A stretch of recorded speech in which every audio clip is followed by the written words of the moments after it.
Today is February the 24th, 2021. This is the Service Hero Show. 365 days of awesome. Celebrate success through service. My name is Tamara Hunter. I am your host, and this is the show that we share inspiring stories of those that are inspiring others. So let's do this.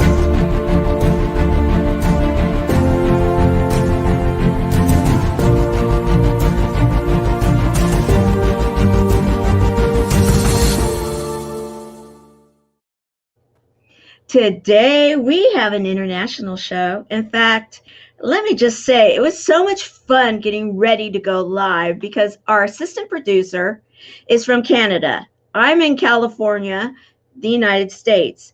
We have a service hero that is from the UK, however, is not there right now. She's actually in Colombia. So we've got an international show going on for sure.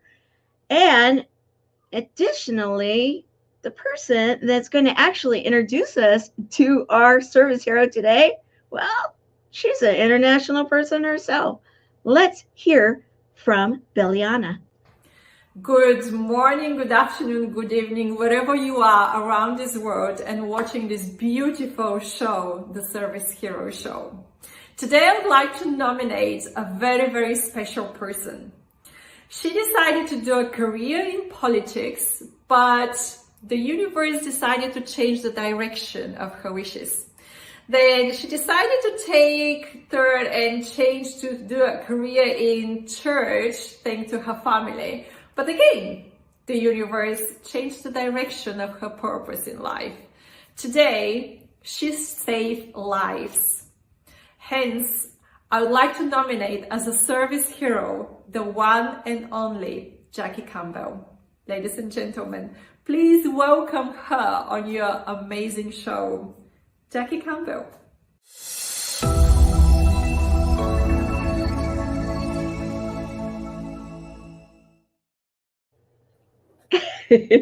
Wow. Wow, that's amazing. Thank you. Well, Beliana, she nominated you, and she was living in the UK, and yet she's from Belgium, right? And she's there now. And so what an international group we have going on. And isn't that kind of cool? Yeah, very cool, especially given the circumstances. Exactly. Yeah. And I want to recognize Caroline Battersons, our assistant producer on this show from Canada. And you guys, I love it. You guys were talking, the differences of, this part of the world to that part of the world, to all of it, because you have that world map behind you.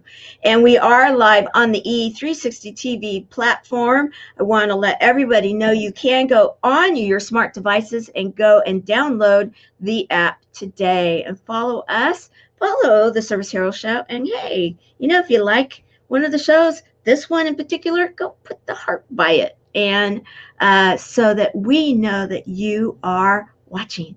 So you have an interesting story, don't you? Yeah, it's interesting. It's a bit sad, but it's really made a difference to my life. What I was doing before and what I'm doing now, my life has just completely transformed. So before, let's go there right now. Before, what was your life before? What was your life like? I was a secondary school teacher, and then I was a consultant, and so I used to go into those schools that you're doing well as a teacher if you're still in the room at the end of the lesson. I loved those schools. I was really, really fortunate, and I used to go into these schools and turn the results round and turn everything round. I loved it. And my brother, he had bipolar at the time. And so we were kind of like managing that. He was on and off sections. So he was in and out of hospital, dealing and struggling with that. And we were as well as a family, because we didn't know how to support him and what he needed. And then one day it's something that never ever crossed my mind. And I think that we think of, I don't know about you, but I've got millions of thoughts in my mind every day, things that aren't possible, things that will never happen. But I never knew, I never thought that he would ever die through suicide. And that day, I remember, sometimes if it was yesterday, but that was the change that actually changed my life. So before, I loved doing my teaching, I loved what I was doing. I was going to become a politician. I was going to, I was heading that way.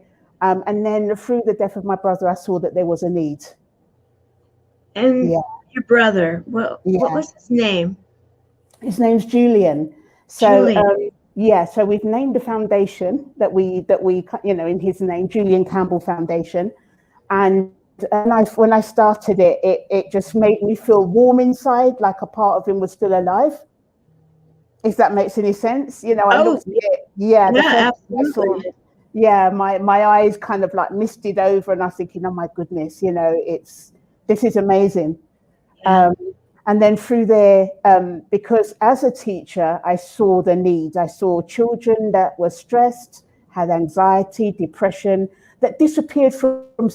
And before I didn't understand why, and then I started seeing that it was the anxiety and the stress and the depression that had them be that way, and that there was a lack of services. So a lot of children, they'd go on for years, sometimes up to 10 years before they received any help. And then around the same time as my brother passing, a student of mine got stabbed. He was 14 years old, and he was in the park with some friends, and this happened. And that was a life changer for me. For me, it's kind of, you could be the best teacher in the world, but because of what young people are doing, what they're dealing with outside, some of them just don't get that opportunity to even get in to have their education because of what they're dealing with. And that's around all of, I was thinking around, in that way, and that's when the foundation started. What year was that? So it started in 2009. I registered the charity in 2011. So 2009, I was still a teacher, and starting with the foundation. I couldn't do it full time because I was still working, but the concept was there, and I was doing everything that I could, and we were. I've learned so much since then, Tamara. I really have. It's, so I was working kind of like to kind of fuel and spearhead the charity, if you like. No, I do know. And I want to say thank you for it. And I have said it a few times on this show, and I don't know if many will remember this. However, I am the mother of a young man now that was diagnosed as bipolar when even before he was in school, because we knew that something was up, and I did go and went up to the university and said, I need help with this child. And so at a very young age, we were able to start looking for the resources. But I will tell you, it wasn't easy.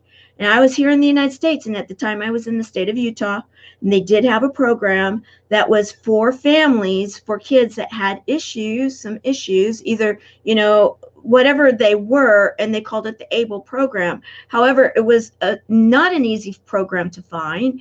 And you're right, there are so many of these amazing human beings that need attention and need knowledge and need understanding of their gifts and how uniquely important and amazing they are. And they truly are, because you can go back in history, and many of some of the most significant people that have made a difference in our world have been bipolar. And so I want to say thank you. When, Beliana shared with me what you were doing, I was so excited about part of it. I didn't understand all of it. When I started doing the research, I understood it all. And I'm like, oh my goodness, I am honored to have you on this show and to highlight and honor you as the service hero that you are for the awareness that you're bringing. Because I will say this, and I loved on your website when you're talking about the youth, and then you're talking about adults, and then you're talking about the others, because at least in the United States, if you can get your kids into some of the resources in school, they age out, and they don't, this is a lifelong gift that they have, that if they're taught to be able to accentuate it and to use it for its uniqueness, they can help change our world. Yet they need to understand why they feel slightly, maybe a little different than others. And that's what you're doing. You're helping them in the youth be able to do that, right? Yeah. I love it. I love it. So you wrote a book. Let's talk about this. Yeah. This was around my experiences having Julian as my brother with bipolar, how it shaped me, how it shaped the organization. Everything that is in the organization today started from the viewpoint or from the perspective, what would have made a difference in Julian's life? So much so that he would be alive now and be the best version of himself. Yes. So yes. I started from that perspective, and that's what, when we mentoring program, and then the drama programs, because Julian was really naughty in school. So so anyway, to keep him focused and engaged, something that the drama workshops he would have really engaged with. So all of the services that we have would have been that, and writing a book as well was really cathartic. Yeah, we haven't got a manual. I think I started off by saying, well, nobody's got a manual. Nobody's born with a manual. So, right. Starting from that perspective and looking at the reason why I wrote the book was looking and supporting young people as we did, and the families. The families, sometimes for the parents, it was just really difficult. They had no one to speak with. They didn't know where the condition started, where their child was and where the condition was. So sometimes it would, they just needed somebody to speak with, just to kind of they knew the answers. It's just kind of like providing that space for them so they could talk and then come off the call or off the meeting, kind of with a bit more direction and focus and certainty about what it was that they were providing for their child. And then I realized, well, I want to do something 10 years beforehand, so a younger parent can maybe start looking at aspects of themselves and aspects of their child and get that in order before the 10 years is up and it gets to be a bigger problem. Yes. So Yes. So that book was written for the younger parent, or the parent with the younger child. I love it. And, it seems to have been a success, which I'm really pleased about. And people have said, yeah, I've read it, and it's really helped me, and I'm using it for my family, to help myself and to help them. There's a couple of things that I'm putting in place for my son or my daughter. So for that reason, I'm just really made up. Thank you for writing it. And I will tell you that when my son was diagnosed, it was still somewhat in the early years when at one time, believe it or not, guys, I mean, we now think nothing of diagnosing a child with bipolar, but at one time they thought that children didn't have it. It was that you grew into it. And it was just during the time that there was only a couple of books, and they were not easily found, and they weren't highly known, and before the internet really had taken off, and we were trying to navigate a world that was still so, if you will, it was new. We were in the trenches, and there wasn't anything like what you're doing right now. And we needed it. I needed it. So many people needed it. I had a young family, one of 4 kids, and a young single mom that's trying to navigate this whole thing. And it's not always easy. So thank you again. We have someone, I have a clip right now I want to share. If I could describe Jackie, I'd say she is the saving grace of my life. She mentored me herself for 2 years, and what I learned in those 2 years was that she showed me I mattered. She showed me I was listened to. She showed me that I wasn't alone and that someone cared, someone understood. She gave me hope for my life and hope that things would get better. So after that 2 years, I now work with JCF as a mentor to give something back. And Jackie to work with is exactly the same as she was as a mentor. She's encouraging, she's caring, she's passionate, she's always happy, always excited, always putting new things my way to involve me in the charity. And she's just a blessing to me. She's a blessing to work with, and she's a blessing to the young people that she supports and the charity supports. JCF saved my life, and I can't thank her enough for that. My life would not be where it is now if I didn't find JCF and I didn't know Jackie. So, thank you.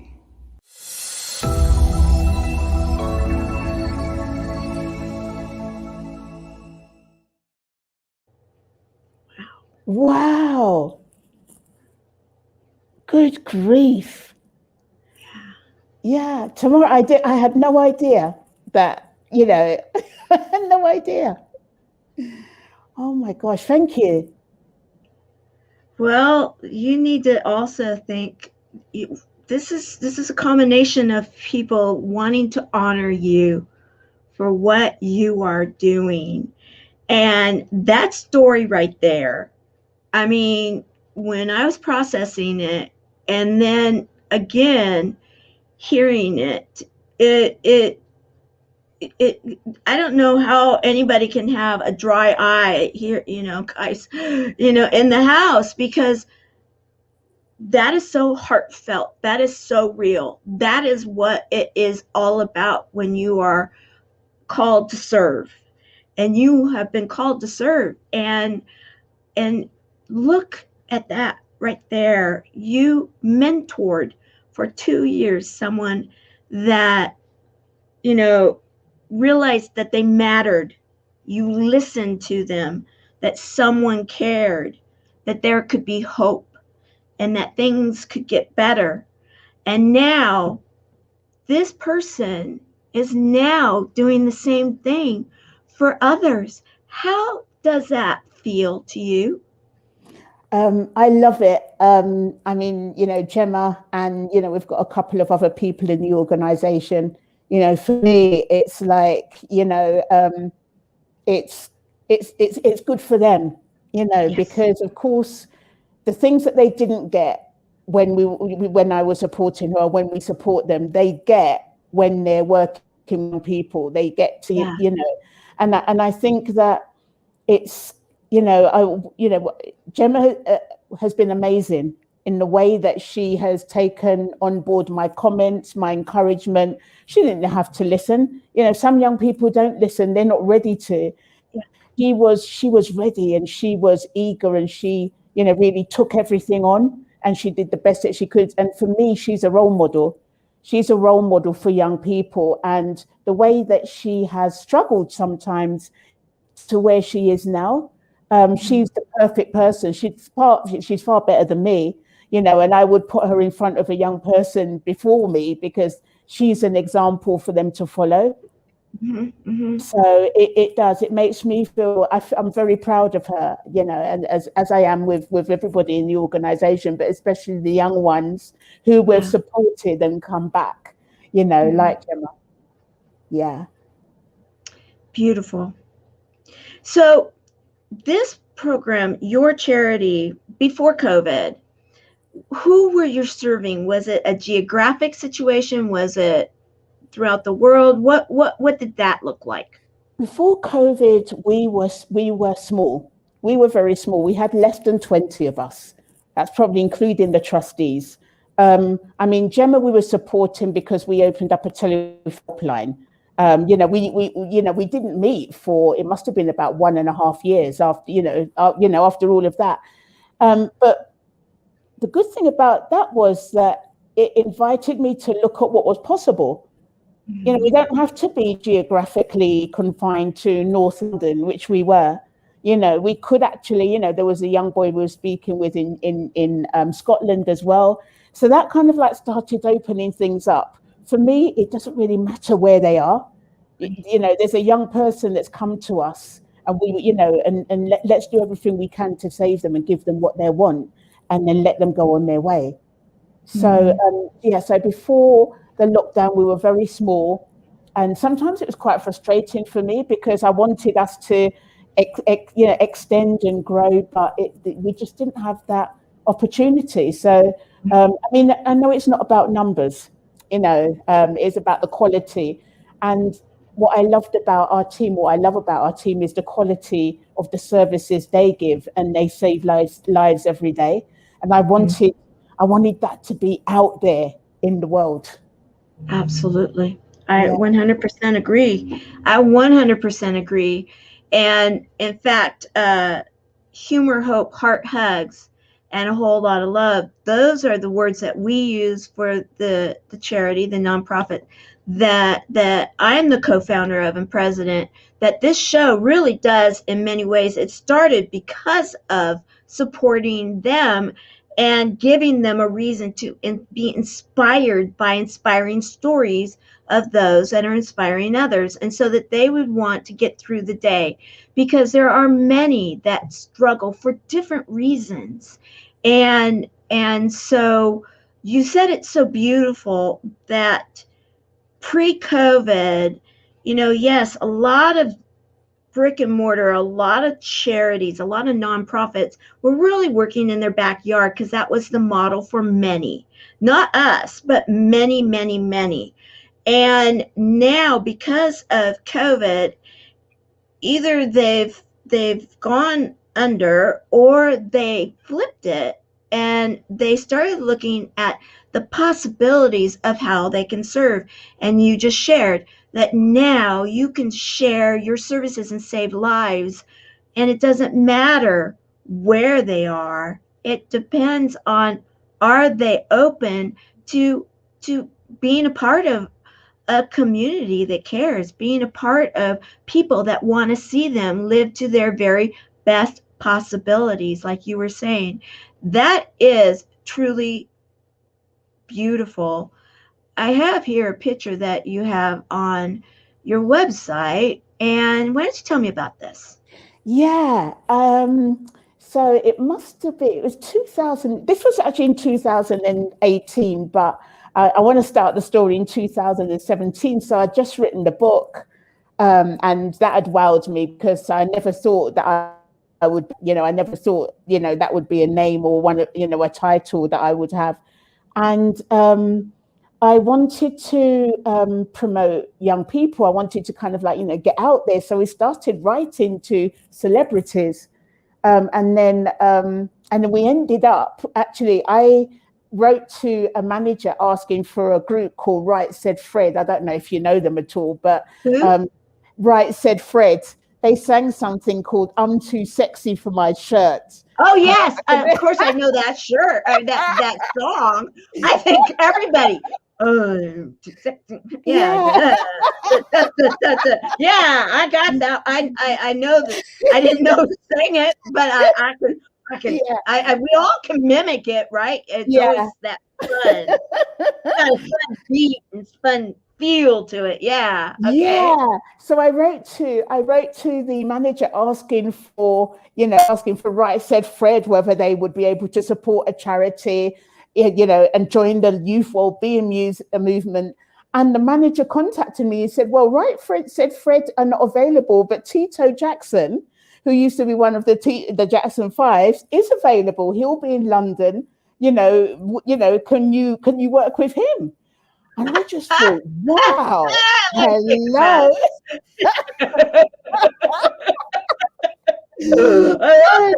Grief. So that was really surreal. And the group that you just saw, the group of young people, they were finalists in Britain's Got Talent. I know that you've got in the USA version as well. They were amazing. I was watching them and I just couldn't stop. So I contacted Tashan. Tashan is the guy at the back with the beard. And I said, look, we want to stamp out teen suicide. We want to do a series of flash mobs. What do you think? Could you help us? And he said he was interested. So, and because Tito Jackson just popped up as well, together we did these flash mobs. At King's Cross, that was King's Cross train station. So yeah, that was really, it's not bizarre. It was kind of surreal. That's the word. That's surreal. A good word. Yeah. Yeah, it was amazing. Well, when you put it out there, and that is what I think is so incredible too. So here you have, this is your shirt. You have these shirts, you have this logo. Usually there's something to the logo. Why don't you tell us about that? Yeah, well, my brother, he was, and I think I said to you before, he was quite naughty at school. Very, very intelligent, very, very intelligent. I mean, when I was 14 years old, I remember I'm excited. I'm going to the school disco for the first time. And my brother is in his room, but he's the only one that's got a full length mirror. So I think to myself, well, can I come in? I want to see how I look, because I'm to school. Well, you can't come in at the moment because I'm collecting oxygen and hydrogen. I'm doing some electrolysis of water. And I thought to myself, but that's not right. How can a 12-year-old? I mean, like, I'm there wanting to get ready to go out, and I'm only allowed out because my brother will be coming with me. And here he is going electrolysis of water. I mean, Tamara, I don't know about you, but it's only when I was at university that I was having these kind of conversations, Yeah, So go ahead, keep going, guys. Yeah. I can talk because of being a mom. I know these brains. They're incredible, gifted. So I get it. So this is like a beaker. Is that what that is? Yeah. So this is a test tube. So basically, he blew up his cloakrooms at school, and then Mum banned him from doing any more experiments in the house.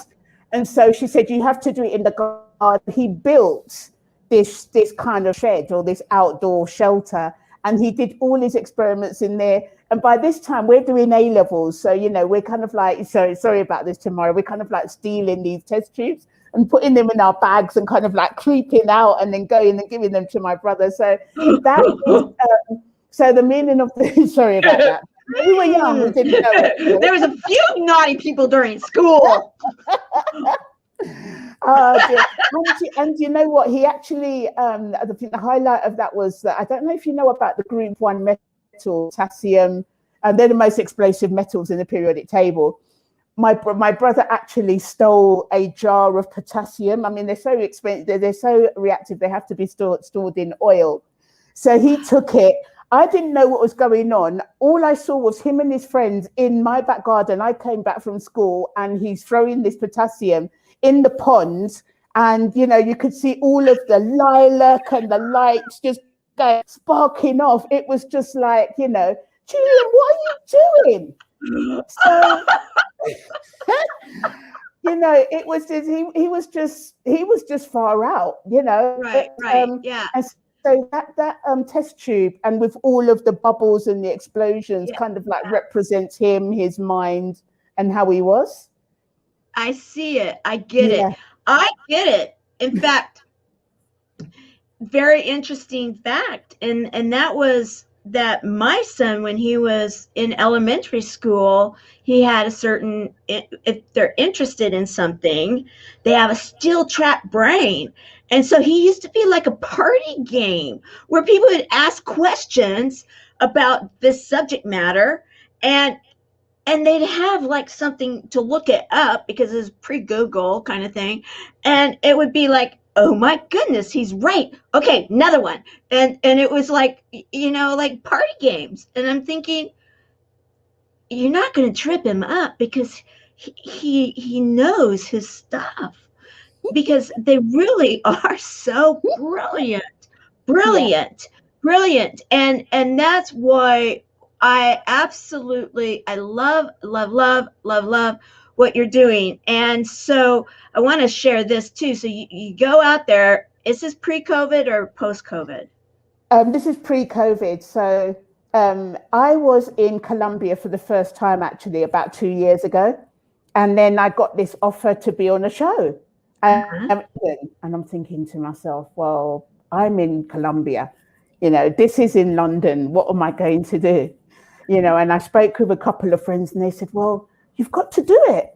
You've got to, this is your opportunity, and it was, and because we've changed, it was August as well. So we've changed Julian's birthday, the 17th of August, into Youth Wellbeing Day for the UK. So I just thought, well, it's a bit unprecedented, but let's do it. And I was sitting there, I am jet lagged. I'm not very good with jet lag, but yeah, I did it. And I'm really pleased that I did. Wow, you're jet lagged there. You look great. You look great. You would never know it. Good for you. And that's what you have to do, right? You have to show up. It's like, okay. Yeah.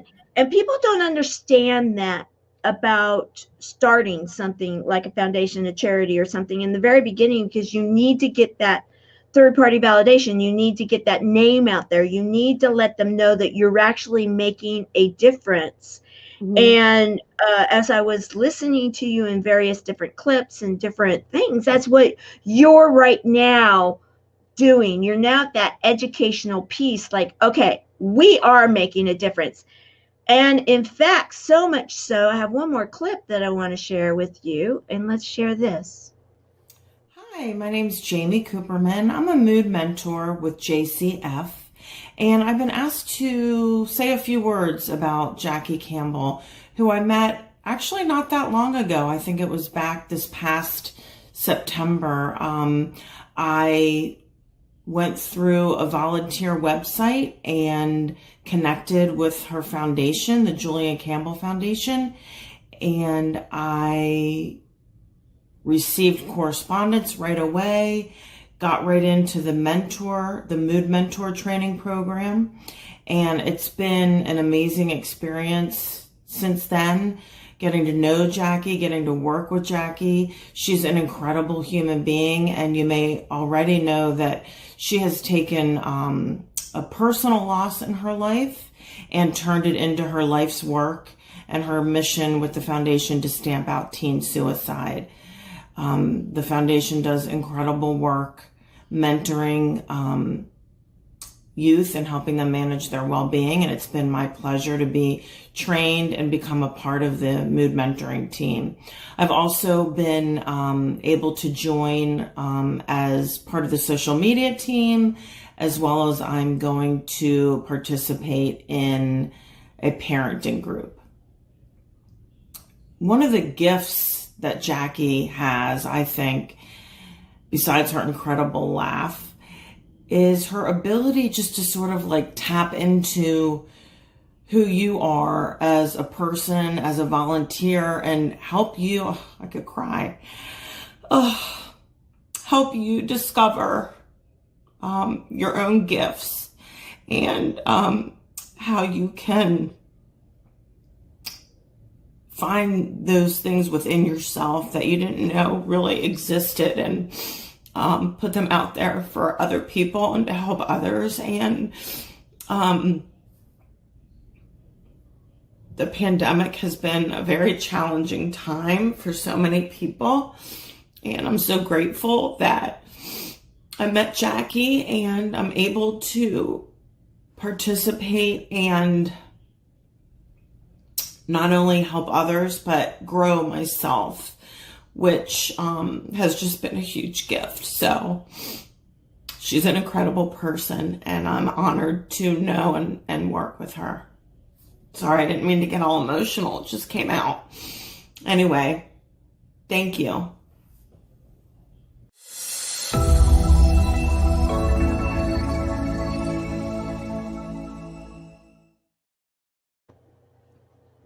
Oh my gosh. I can't believe this. I didn't expect this. How did you do this? This is just like, if I'd have known, I would have some tissues kind of like here, because I'm just trying to kind of like keep myself composed. I can't thank you enough. I just didn't, I had no idea. That's the idea, to make it. Oh my God. This show is to honor you for the work that you're doing as a service hero, and to have it through a story way so that people will understand, okay, what is it that she's doing and how is she inspiring others with her inspiring story. And so you are truly inspiring others with your inspiring story. And let's include your brother's inspiring story, which in my mind, being a mother of, someone that understands that, he understands, he lives his life daily the very best that he can be, because it is completely possible. It is completely doable. And the gift that the community that you are serving, the gift that they are to our world is incredible. If they can understand who it is that they truly are and not compare themselves to everybody else, and in today's world, that is one of the struggles. And may I say too, in a COVID world, where you have lockdown, where you can't get together physically as well as you used to be able to, if at all possible, social distancing, yet not even everywhere you can do that.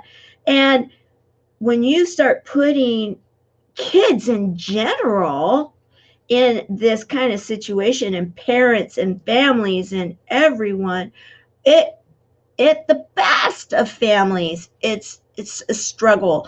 And I'm listening to the stories of your brother, and as you kept saying how he was a naughty student and everything, well, my son was a naughty student too. He did. I was on the principal's speed dial, I swear, like speed dial. Okay, let's talk again. And then he got transferred to this school, to that school, to this, to that, and done, da, da, da, da. It's like, let's get this together. And that was when we had school systems where you could send them to school to get the resources. And now we've got a whole nother dynamic going on. And you have someone that looked you up, or looked up, wanted to serve, wanted to find a way to give, wanted to maybe help others, yet didn't know that maybe needed to maybe even help and grow themselves. So we have one honoring you, saying, okay, I looked up on a volunteer website, I saw there was an opportunity, I contacted them, I had an immediate contact back, and now I went through training, the Mood Mentor program. I'm in Manage Wellbeing. I'm on the social media team. I'm in a parenting group. And this is all during COVID. And you're managing it from Colombia internationally with others internationally. Yeah. Let's talk. That's inspiring to so many. How did you decide to pivot? When COVID hit, what was your immediate thought, and what was your immediate thought in regards to how are you going to manage this? Yeah, I remember we'd just finished a workshop, like a face-to-face one, and our limit was 150 young people. And Tamara, I was floating, I floated off to France, in fact, thinking, yeah, we've done it. And then there was a lockdown. Yeah. And then I was hoping that the lockdown would end before when we had to return to do the other 150 students at the end of April. And of course, that didn't happen. We were also sending out mood mentors to schools. That wasn't happening because the schools were closed. And I was contacting the head teachers and the teachers in charge. They didn't know where the young people were. Mm-hmm. And in that moment, I realized that, I can't wait until September. We can't wait until the schools go back. What if, this damage limitation here, what if the schools start back when they start back and things are going to be much worse? There's something we've got to do now. So I started looking at online. So I'd already had Zoom. I was quite confident with it. So we retrained all our mood mentors online and we had them available. But then by the time we trained them, which was about 3 or 4 weeks after the lockdown, probably about 1 month or 2 months afterwards, we couldn't find the vulnerable young children that we were supporting. They'd disappeared. Parents probably couldn't pay the internet bill or probably didn't have computers. So we had all of that going on. And then we had the drama workshops. We were doing face-to-face and we were waiting to come back. We were waiting and waiting and waiting. And so in actual fact, when Billiana suggested to me, we take it completely online, I just, I love Billiana, I love her, but I just couldn't see it. It's kind of like a round peg into a square, a square peg into a round hole. I just couldn't see that it was possible. So I didn't contact her back straight away. In actual fact, I left it because I was just trying to get my head around it and I couldn't. And then Billy suggested, well, why don't we do a little pilot? And so we did that in August, 2 weeks before, or the week before the school started back and they opened again. We did the pilot, and I was kind of convinced. However, when we were asking the children, they were filling in feedback forms and they were giving feedback. They were like, "Wow, I loved it," So I said, "Well, this isn't about me. This is about them. And if they're saying they got something from it, and if they're saying they enjoy it, then let's go." Mm-hmm. And so now everything is online. And then in December, just a couple of months ago, we did a virtual, and none of us were allowed in the school. I wanted 2 people in the area, North London, to actually go to the school just to do a couple of things. No one was allowed in the school because of the situation, because of the need for social distancing. We couldn't even get them to do drama workshops in groups. So they had to, work in pairs, and they could stand up and do, reenact a scene. That's all we could do. And this has made me speechless. This show has just made me speechless. But when I saw that, and the impact it had, and the way the speakers like Gemma that was on earlier, she was speaking about her experiences around mental health, and the kids just really loved it. And I've just been wowed so much now that everything we've got, the parents group is online, all the meetings we have, they're international, they're online, everything is completely online. We had a comedy night with some top comedians from, finalists from America's Got Talent and stuff like that. I haven't laughed so much in ages. I didn't know that, things like charisma and the good sense of humor could be conveyed so easily. It's just amazing. Right. And that is what is so exciting. That right there. Can I just tell everybody out here, and anybody and everyone, I want to encourage everyone right now, please be listening to this show. Share it out to anybody that has ever felt that they have something in their heart that they believe they can make the world a better place. Any of the next global impactors that are thinking of dropping their name in the hat, anybody that's ever thought of having a charity, a foundation, a 501c3, whatever it may be, wherever you may be, an NGO throughout the world, this right here is your take-home message. Right here, right now, the inspiration, please. Let it be said that anything and all things are possible. And right now, more than ever, because of the lockdown, we need all of you to be showing up and stepping up and saying, okay, yeah, the charisma isn't lost. And actually, it's been proven that if we see each other online like this, our subconscious at some point, our unconscious brain is not going to remember, were we in the same room? Or were we on some kind of camera? I don't remember. I remember the face-to-face connection. And that is what these kids need from what you are doing, Jackie. And I will say, because this show does support the nonprofit that we are building for those that are affected by cancer. And I'm going to share a little clip of what we are doing, because right now, more than ever, our website, the cb4l.org website, we're having some problems with it. We did get hacked. And so we are fixing it. Our information was secure in another location. So anybody that had any information, please understand you're good.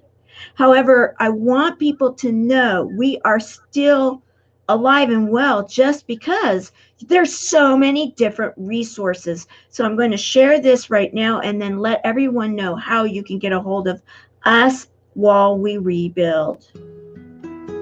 Life is so fragile, and we're constantly reminded just how fragile life can be, especially when we or a loved one is told we have cancer.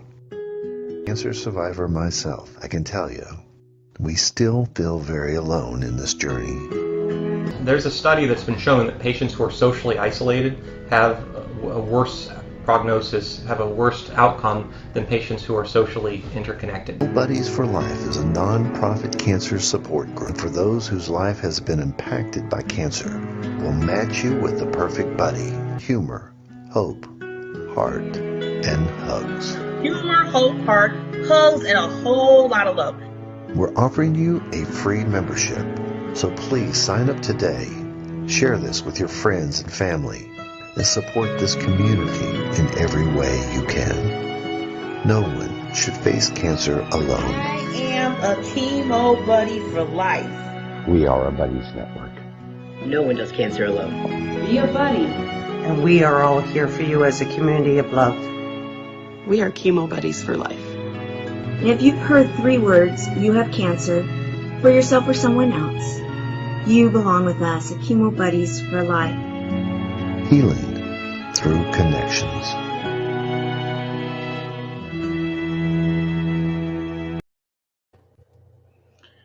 And so, thank you. I want everybody to know right now, if you need us, we are still up and going, just temporarily. We are rebuilding. So go to Chemo Buddies for Life community group. Ask to join. It's a safe place, and we are there for you.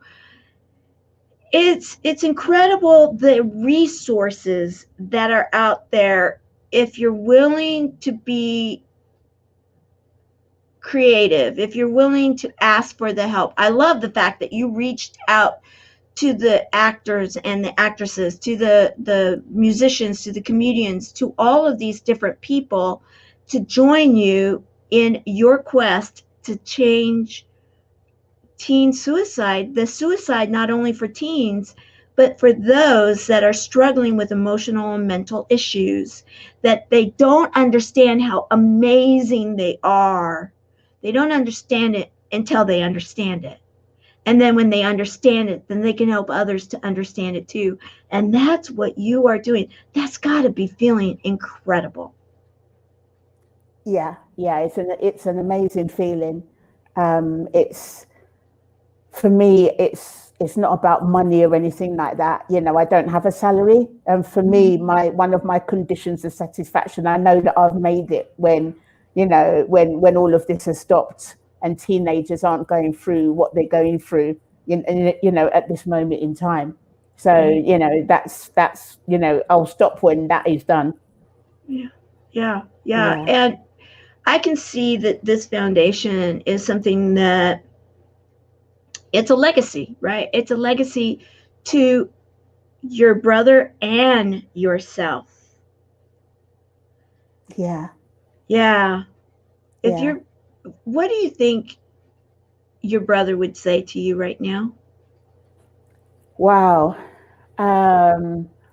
I think, and people say, well, you know, I think, you know, you're probably really proud of you right now.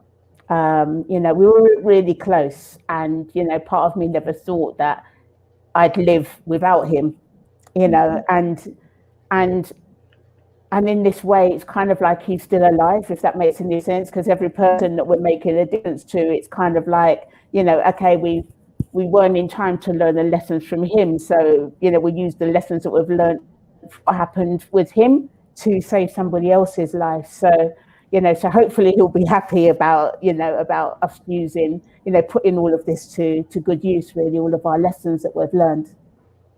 I am absolutely 100% convinced that you are right. Yeah. Julian Campbell Foundation, empowering young people. What's your next event? We have a series of events. We have a festival coming up in April, which we're really excited about. Yay. Thank you. Thank you. We're really excited about, and, you know, we want to get, you know, some celebrities on board to sing, tell poems and give speeches and talks and things. You know, we'll be having other comedy events. And I think with our drama, and, you know, but we'll still be doing our drama and our mood mentoring. To that, the demand for that has just gone through the roof. So we've got waiting list of schools and parents. Well, we try not to have it. You know, we don't want to have the waiting list. We want to be able to support them immediately. Right, You know, right. Absolutely. So if someone in the world needs support right now, how can they get a hold of you to get that support? We've got a contact box on our website, a contact message, or we've got our info at juliancampbellfoundation.org.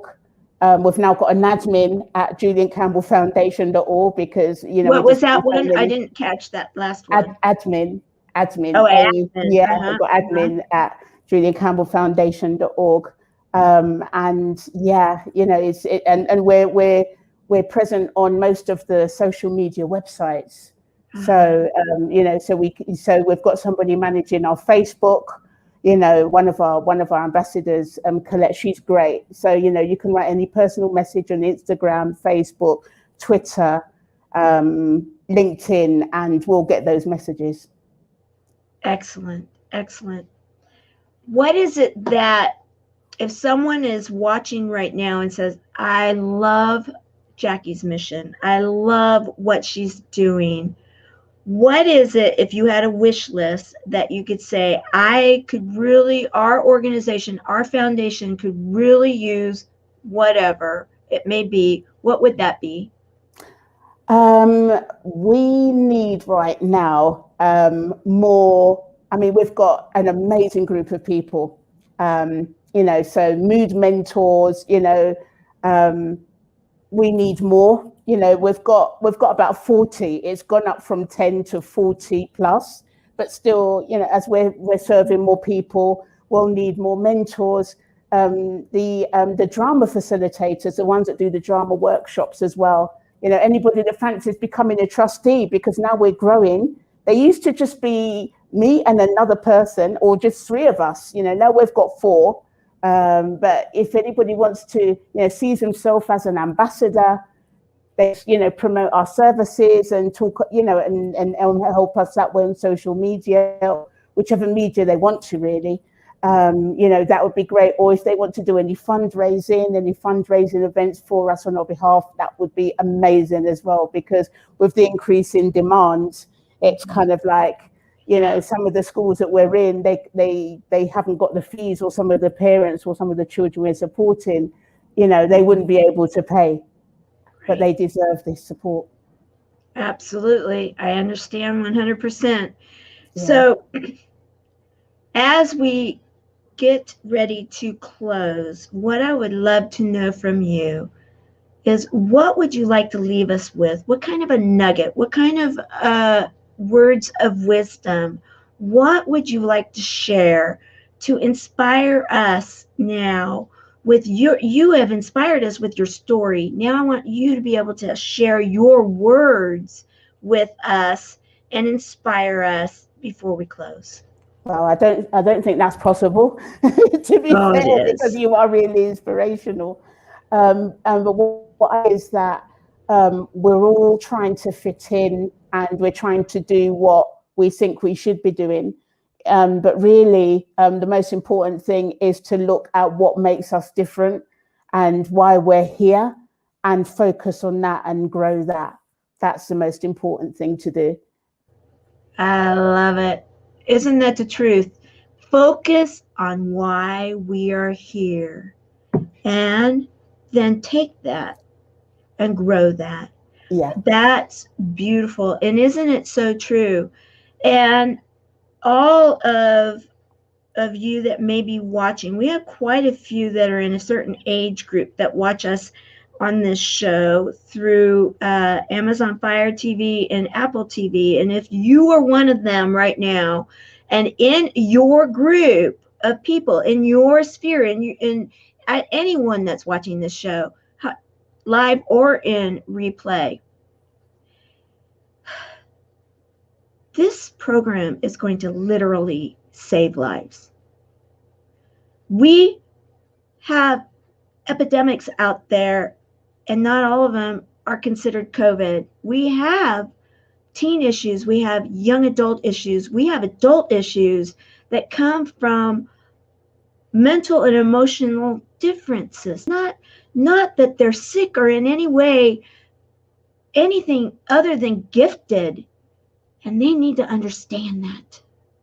And if you know someone right now that needs this foundation, my plea is this, that you contact them. Don't wait until even the show is over. Grab your phone right now, text them and say, you need to check this out. Give them the link, go to the app, E360 TV, share the link with them, and let them see this show. Because there's so much hope, and they need to understand what a gift to the world they are before it could be too late for them, because they may be discouraged and you may not know it. Don't let that happen. Don't let it happen. Be on the other side and give them the gift, the present of today. I want to say thank you, Jackie, for everything you are doing. You are truly a service hero, and I want to say thank you also to Liliana for nominating you as an amazing service hero and doing the work that is so desperately needed in the world. Tamara, thank you so much for inviting me here. I'm going to come off here now and I'll be dazed, because good. We did it. Wow. It's going to take me a few weeks to take all of this in, like what actually happened. I just thank you so much for this acknowledgement and everything. You are more than welcome. You are more than welcome. Be here on Friday. Dr. Carl Wilson will be in the house, and oh my, does he have some surprises? He let me know what they are. You guys need to be here on Friday, noon Pacific, 3 o'clock in the afternoon Eastern. See you then.